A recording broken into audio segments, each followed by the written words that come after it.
قرآن کے تاریخی مقامات۔ بسم اللہ الرحمن الرحیم۔ ہر زمانے میں انسان کو راہ حق پر لانے کے واسطے خدا تعالی کی طرف سے اپنے پیامبروں کے ذریعے الہامی کتابیں نازل کر دی گئیں۔ قرآن شریف وہ الہامی کتاب ہے جو 7ویں صدی میں نازل ہوئی اور دیگر تمام آسمانی کتابوں کی تکمیل ہے۔ یہ کتاب قیامت تک کے تمام انسانوں کے لیے چشمہ ہدایت بھی ہے۔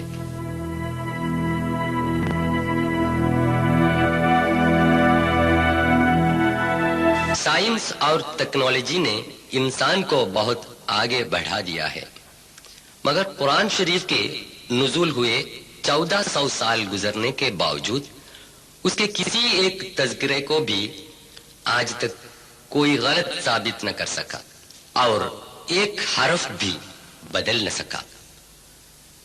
اسی طرح اگر ہم دنیا کی سیر کریں تو پتہ چلے گا کہ قرآن میں جو باتیں بتائی گئی ہیں وہ 100% سچ اور صحیح ہیں۔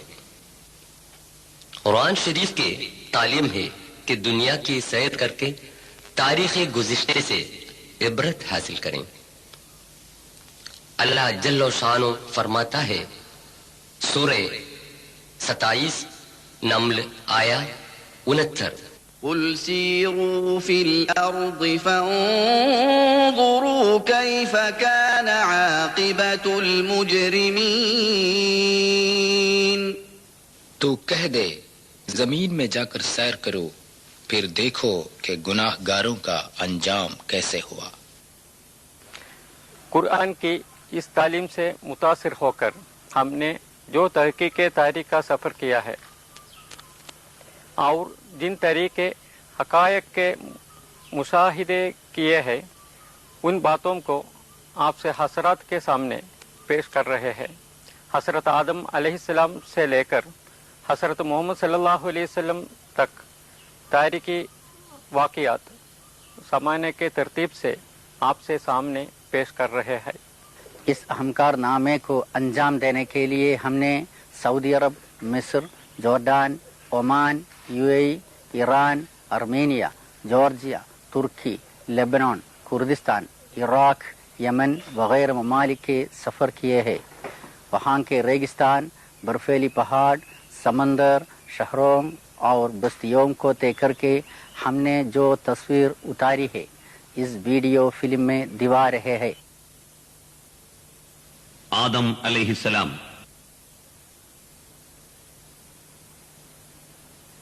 انسان ہے وہ جو اربوں کربوں حیوانات سے الگ تھلگ تمیز اور عقل کے ساتھ جنت میں پیدا کر کے زمین میں بھیجا گیا ہو۔ مکے سے چند کلومیٹر کے فاصلے پر عرفات کے جبل الرحمہ پر بنی نوع انسان کے باوائے آدم علیہ السلام اور ان کی بیوی حوا کی ملاقات ہوئی۔ اکثر مفسرین کا یہ بیان ہے۔